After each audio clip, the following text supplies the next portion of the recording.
Hi, folks. This is Jonathan Hughes, and welcome to this special edition of the MIFA podcast. And this is a big one because we're going to talk about federal student loan forgiveness. And to do this, we have returning to our show, nationally renowned student loan expert, Betsy Mayotte. She's the founder and president of the Institute of Student Loan Advisors, and nobody knows more about student loans than Betsy. So, especially if you have federal student loans that you may think are eligible for forgiveness, you'll want to check this show out. I'll be back with a wrap-up, but now learn all about federal student loan forgiveness with Betsy Mayotte. Betsy Mayotte is the founder and president of the Institute of Student Loan Advisors. She's been working in the student loan industry doing compliance and advocacy work for over 20 years and has helped thousands of borrowers with their student loans. She's also a nationally recognized expert on federal student loans and has been quoted in recognized publications such as the Washington Post, New York Times, Wall Street Journal, and the Boston Globe. She joins us again on the MIFA podcast to talk about what else? Probably the biggest student loan story in, decades? That, of course, is the President's Federal Student Loan Forgiveness Program. And I can think of no better person to discuss it with than Betsy. So, Betsy, thank you so much for coming back to the show. My pleasure. Now, before I get into any actual questions, I want to make a few stipulations up front. The first, I know this is a political topic, but this is not a political interview. So we're not going to get into the merits of the policy or the politics of it. This is purely to explain to borrowers what's going on and give them information that they need to proceed to have their loans forgiven. The second thing I want to say is this. This is still an evolving situation. So things can change, and they perhaps will. And so what we're doing here today is not only answering some of the questions that borrowers have right now with the best information that we have right now, but also we're going to let you know where and who to follow for upcoming developments. So having said all that, why don't I let my guest speak? Betsy, first question, really basic. Who's eligible and what loans are covered under this program? So I'm going to give you a short answer and a long answer. The short answer is if you have federal student loans that have been eligible for the COVID pause, meaning you haven't been due for a payment since March of 2020, and you've been enjoying a 0% interest rate during that period and are enjoying a 0% interest rate right now, then your loans are potentially eligible for the debt relief. The longer answer is any federal student loan where the Department of Education outright owns it. And that is really about 85% of all federal student loans. So if you have a direct loan, whether that be a Stafford loan or a Parent Plus loan or a Grad Plus loan or a direct consolidation loan, it doesn't matter when the loan was made. They made the first direct loan back in 1994. If you're holding a vintage direct loan, it's just as potentially eligible for this debt relief as a bright and shiny loan made in 2021. Also, there's another loan program called the Federal Family Education Loan Program. Most of those are not eligible. However, there are a few that are. If you look at the loan and it shows that the lender is the Department of Education, or if that loan's in default, believe it or not, then that loan is also potentially eligible. And the same rule applies to federal Perkins loans. If you're one of the lucky few where the Department of Ed actually owns the Perkins loan, or if the Perkins loan is in default, then that is potentially eligible for the debt relief. So already I'm learning new things. You kind of blew my mind with that if you have a loan that may not have been eligible but is in default, it may be eligible. Is this because that returns then to the federal government? So I think the Department of Ed, I know that the White House and the Department of Ed is trying to be as inclusive and generous as possible with this debt relief. So I think the view with the defaulted loans is that at that point, the loan, once a FFEL loan is in default, that means the government has purchased it from the lender. Now, it's possible when the loan gets out of default that it goes back to being a commercially held FEL. But while it's in default, the department's view is that they own it. And can you just explain default really quickly? Default means that you went a minimum of 9 months without making any payments, and the loan was then sold to, what we call a guarantee agency, but essentially another vendor of the Department of Education's. It means you're due the loan in full. It's been reported to your credit report. Chances are you've had significant collection costs added to it, and you've become susceptible to wage garnishment, tax refund offset, Social Security garnishment, and all kinds of other terrible things. Let's say you have a loan that you believe is eligible. What is the process to apply for this forgiveness? It almost couldn't be easier. You need to go to the Department of Education's website, which is studentaid.gov. And especially if you haven't been there in the past couple days, the link to the application is going to pop up right in front of you. And that applies even if if you're trying to go directly to any page within the studentaid.gov. Like, for example, if you had a bookmarked link to the public service loan forgiveness page, if you tried to go to that today and you haven't been there for a couple days, the first thing that's going to pop up is the link to that application. Now, the application takes less than 5 minutes. You don't have to upload anything. You don't have to log in. You don't have to create a login. The only piece of information you'll need that you might not have off the top of your head is your social security number. You need to submit your name, social security number, contact information, various pieces of it, and then you're electronically signing a statement stating that you understand that you are signing this under penalty of perjury, and that you believe that your income for either the 2020 or 2021 tax year, what for a single person was under 125,000, for a married couple 250,000. And that's it. Like I said, when I say it takes less than 5 minutes, it takes less than 5 minutes.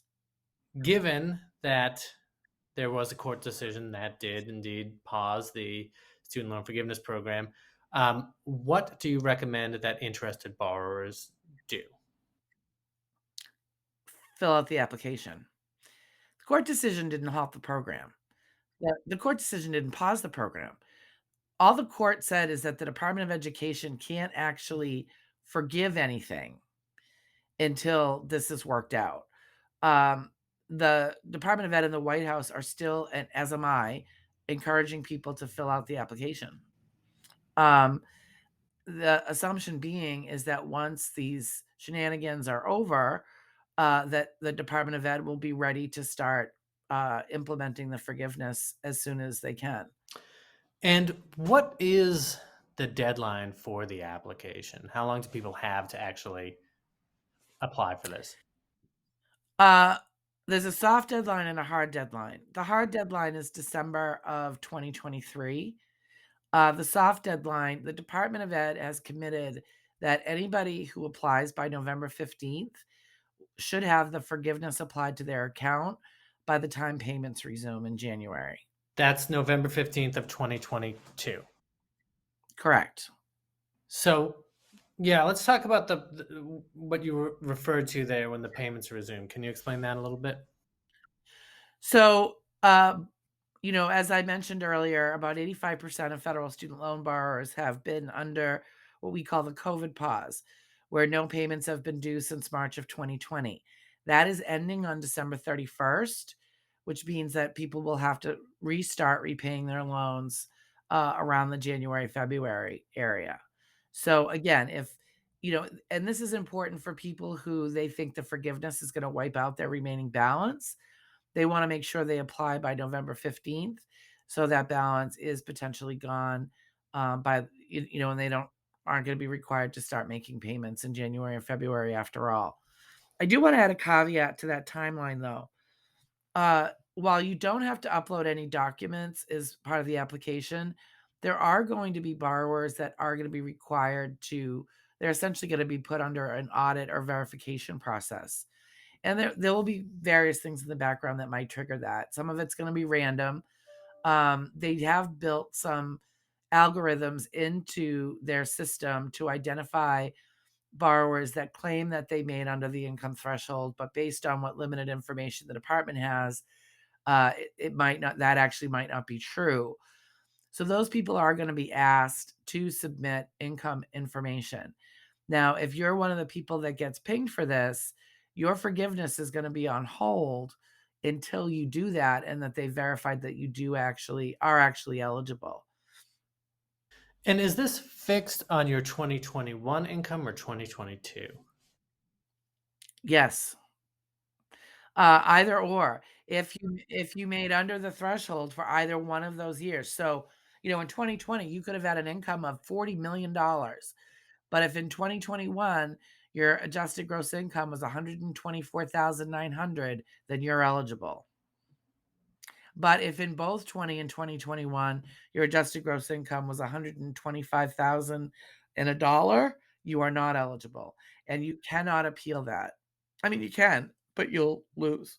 And so, just to go back, we are saying that if you, or it's uh, the position that if you file your application by November 15th of 2022, then your forgiveness should be processed before repayment starts in January. That's the Department of Ed's goal. Yes. Okay. Now, speaking of the pause that we've been living in this, federal student loan repayment pause since, was it 2020, March of 2020? March 13th of 2020. And that means there's been no payments that have been due on federally owned loans and the interest rate of zero. And so a lot of customers, a lot of borrowers haven't been making payments on their loans because they didn't have to. But those who did paid a 0% interest free fee. So many might have paid their loans off in that time. There's an interesting element to this where you can get a refund for that and then have that refunded amount forgiven. Can you speak to that a little bit? Yeah. So if your loans were eligible for the pause and you made payments during the pause, if it brought your balance below what your forgiveness amount's going to be, but it didn't pay it off, you don't have to do anything just other than apply for the debt relief. They will give you a refund of the difference. If you paid the loans off, you do have to call your loan servicer and ask for a refund for the payments you made during COVID. And then, whatever forgiveness you're eligible for, and then apply for the forgiveness, and any amount that you're eligible for will be forgiven. I want to give you a couple of examples to make sure this is super clear, though, for borrowers. Let's say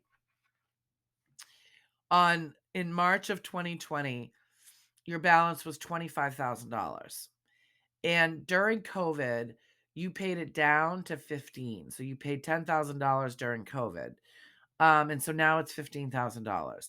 And you look at the debt relief and you determine that you're eligible for 20,000 in loan forgiveness. You don't have to do anything. They will forgive your remaining balance of 15,000 and send you a refund of 5,000. Now let me give you another example. Let's say that in March of 2020, your balance was 15,000 and you didn't pay anything during COVID, and you're eligible for the 20,000 in forgiveness. Once that's applied, your balance will be zero, but you will not get a refund. Now let me give you a third example. Um, During COVID, before COVID, you owed 30,000. During COVID, you paid it down to zero. So your loans are showing paid in full. In that scenario, you would call the servicer and ask them to reopen the loan and send you a refund of 10 or 20 grand, depending on what you're eligible for. That refund will be sent to you by the US Treasury.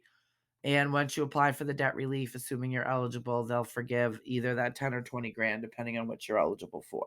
So I want to go through those a little bit more because I have questions on why for each of those. But before we do that, I realize that we haven't actually talked about the amounts to be forgiven yet. So could we just go back and could you explain how much will be forgiven? So people are eligible for up to 10,000 in forgiveness. But if at any point in their academic career they received a Pell Grant, that amount goes up to 20,000. Unless you made payments during COVID that brought your balance below those amounts, if you owe less than that, you are not going to get paid the difference. So, looking back at that third case study I just articulated to you, where before COVID you owed 15,000, you made no payments during COVID, you're eligible for the 20 grand because at some point you got a Pell Grant, you'll get the 15 grand forgiven, but you won't get a refund. The only people that are going to get refunds are people that paid during COVID and the amount they paid brought them below the amount they're eligible for forgiveness. And what is that process? Well, if they still have a balance today, they should do nothing. The refund will happen automatically. If they paid their loans in full, they just need to call their servicer and say, "I want a refund of the payments I made during COVID." And now listen, people need I wanna set expectations here. People need to put their patience pants on. The request for refunds has gone up, and this is a real number, 7,000% since August. So last I heard, which was a couple weeks ago, the average time frame to get the refund is 6 to 10 weeks. For the most part, the servicer or the Department of Ed have zero control over it. The servicer, what they do is they recreate the balance, but the actual money comes from the US Treasury. So I wouldn't be surprised if the average time frame was even longer than 6 to 10 weeks now. You don't have to wait for the refund to get into your bank account to apply for the debt relief. You do not. Okay. And please don't call your servicer and ask, "Where's my refund? Where's my refund? Where's my refund?" They have no control over it. It will come. But people need, again, people need to just be patient and be understand the unique situation that's going on right now. The first questions that I had about this program when it was announced is the first one is this forgiven amount going to be taxable? That is, will you have to claim it as income on your taxes? That depends. It's not gonna be taxed at the federal level. Congress put, an end to taxing federal student loan forgiveness in all scenarios through 2025. There are still 4 states that, as of right now, will be taxing it as income. So, for most borrowers, that should still not be a deterrent. The actual tax liability should be very minimal to them. But there are some borrowers who, for example, that I've talked to, they're receiving some sort of welfare benefit in their state that is based on their income. And if they have to claim this 10 or 20 grand as income, it'll put them over the threshold. I had one borrower that would lose their housing. Wow. So in those scenarios, they have there's one or two situations. They either just don't apply for it, or if they're one of the 8 million people where the forgiveness could happen automatically, they need to keep an eye on their email, and it probably already came if it was going to come, that said you're eligible for this debt relief automatically without having to apply. Here's how you opt out if you want to opt out. Um, so check your spam folder, if you're someone that is, concerned about that. But most people, even if they are going to get taxed on it, the benefit still outweighs the tax issue. That's good to know. And I'm glad that you mentioned that there are some people who will be sort of notified that they don't even have to apply for the forgiveness, that it's sort of known that they're eligible. Can you tell the audience who that would be, or how that would be? We believe that it's people that may have submitted a FAFSA over in 2020 or 2021. It might also be people, although this should be few and far between because of the COVID pause, that may have submitted proof of income for an income driven plan in the last 2 years that might fall under that category, but we're not 100% sure. The other question I had regarding this is regarding the timeline. So, is this eligible for loans from this past year? And what about, some people have asked me, what about loans going forward? Great question. If the loan was not dispersed to the school by June 30th, it's not eligible. So the vast majority of loans that are being taken out now for the, September to May academic year for 2022-2023 are not eligible. Um, Even if you don't apply for it until apply for the debt relief till next year. The cutoff is June 30th of 2022. I also want to take this opportunity to tell people, um, do not borrow anticipating forgiveness. What we're seeing today with this broad debt relief is only because of COVID, quite frankly. And the political stars happen to be in perfect alignment. This will never happen again. So no matter what anybody tells you, your financial aid officer, your uncle, your brother's best friend's cousin, do not borrow anticipating forgiveness. Because I know I just said it, it's worth repeating. This will never, ever happen again. Thank you.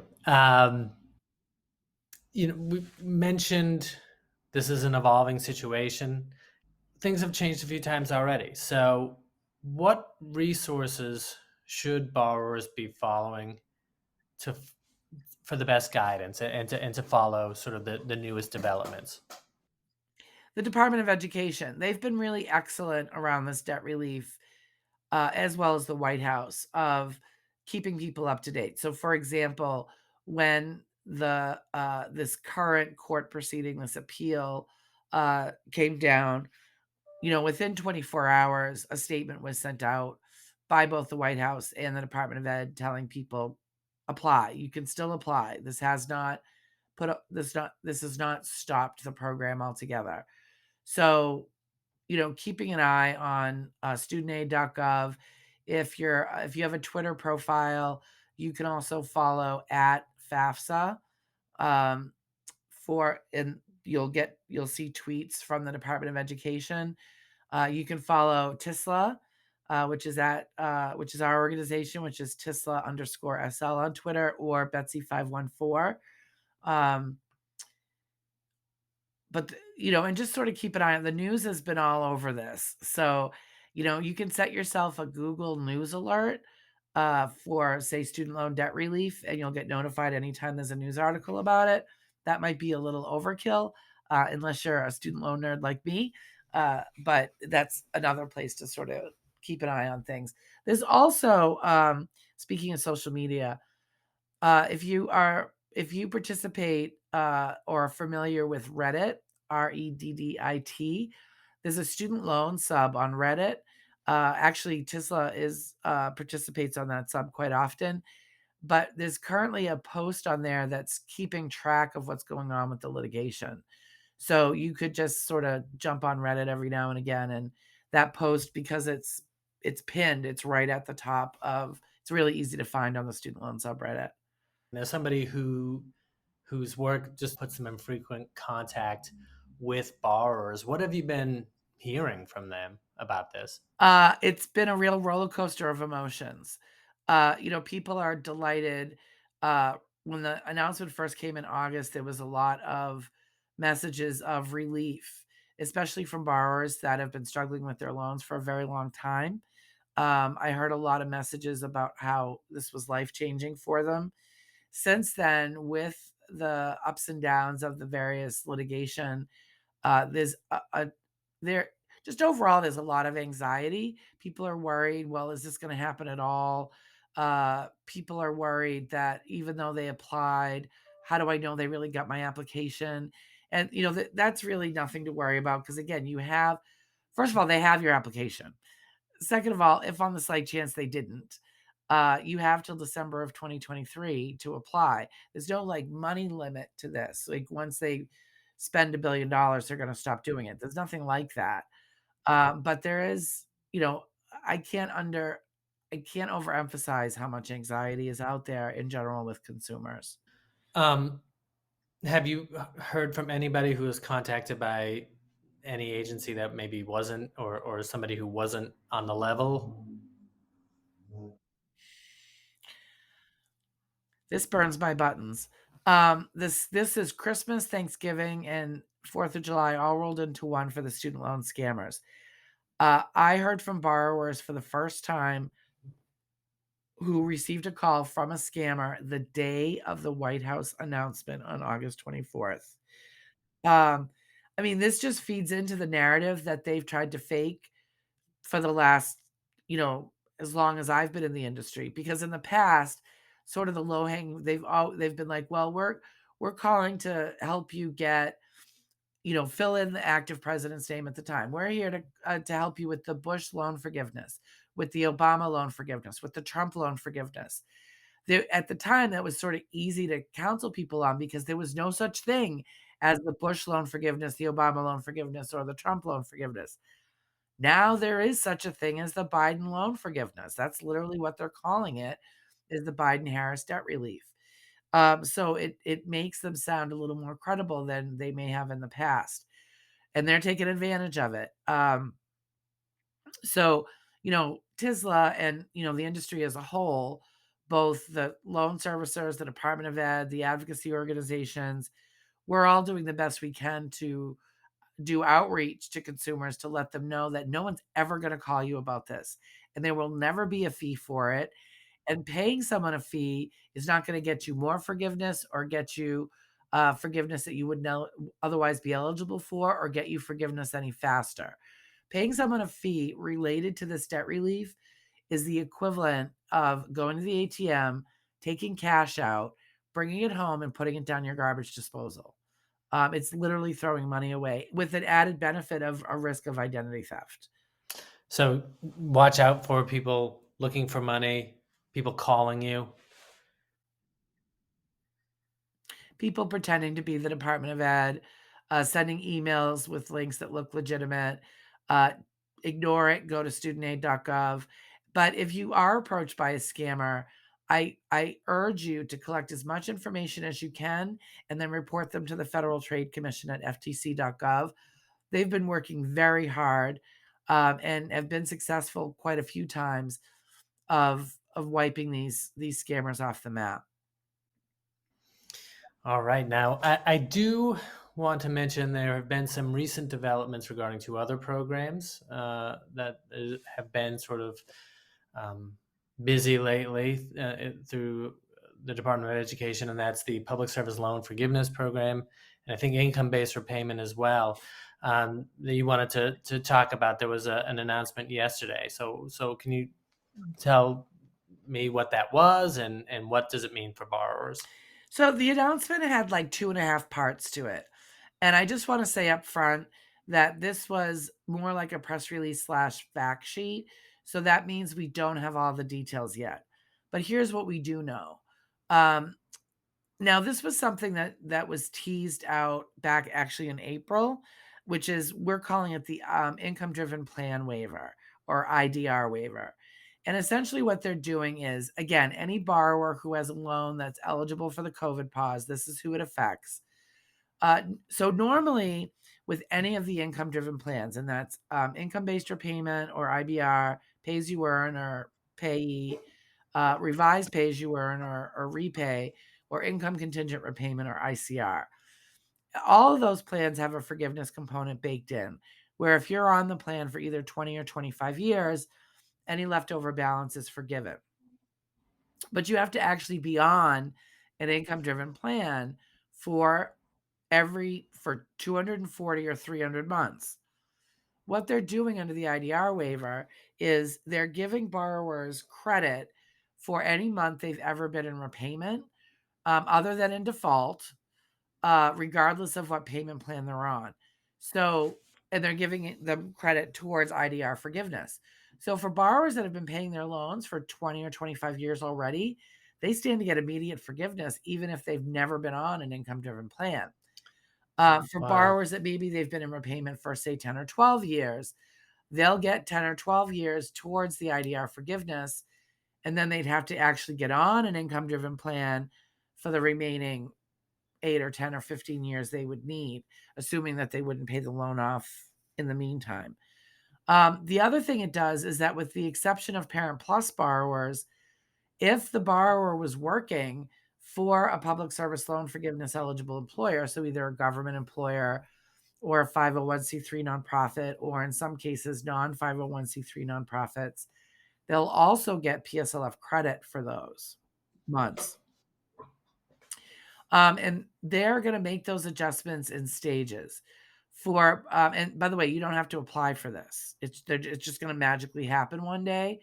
Um, Oh, if it looks like the borrower would end up getting forgiveness right away once this adjustment is made, either under PSLF or under income-driven plan. They've said they're gonna do the adjustments in November. For people that hmm. wouldn't end up with forgiveness right away, they won't see the adjustment made until next summer. So there's going to be a whole group of people eligible for forgiveness totally outside of this federal student loan forgiveness process Right, that everyone's talking about on the right. Yeah. right. And, one doesn't disqualify you from another. You can pursue PSLF, you can pursue income-driven plan forgiveness and the debt relief, all at the same time. Again, one doesn't preclude the other, just whatever ends up bringing you to zero first wins. The only thing I wanna mention is that for borrowers that have those commercially held FFEL loans that we've talked about earlier, they will have to consolidate into the direct loan program prior to May 1st, in May 1st of 2023, in order to qualify for this one-time adjustment. So this brings up a question that I have about the stackability of these, if that's a word, of these benefits, right? So you mentioned these things don't preclude um, using one another. So you might be eligible for public service loan forgiveness or income-based repayment forgiveness, but also still claim your $10,000 forgiveness. Let's say you have $30,000 or $40,000 in loans, you can still get your $10,000 or $20,000 forgiven, whatever you're eligible for, through the sort of the talked about program, the more talked about program, the federal student loan forgiveness program. And then still that doesn't affect your eligibility for your income-based repayment plan. You can still be working towards that. Is that right? That's true. The only thing the debt relief might do is if it might bring your balance down so much where you actually end up paying the loan off before getting either the PSLF or the IDR forgiveness. Um, but that's not a bad thing. The name Right. of the game isn't forgiveness. People get so caught up in the word forgiveness. Who cares about forgiveness? What you care about is paying the least amount out of your pocket over time. And for Hmm. some people, that's going to be because of loan forgiveness.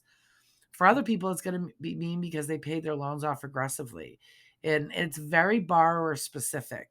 How long you've been in repayment, what your balance is now, what your income is now, how many years of PSLF or income-driven plan you already have under your belt. It's very borrower specific. Well, Betsy, I think that about does it. Do you have anything that you want to say before we go? I just wanna remind people that for all of these programs, each one individually is a huge, uh it's a huge project.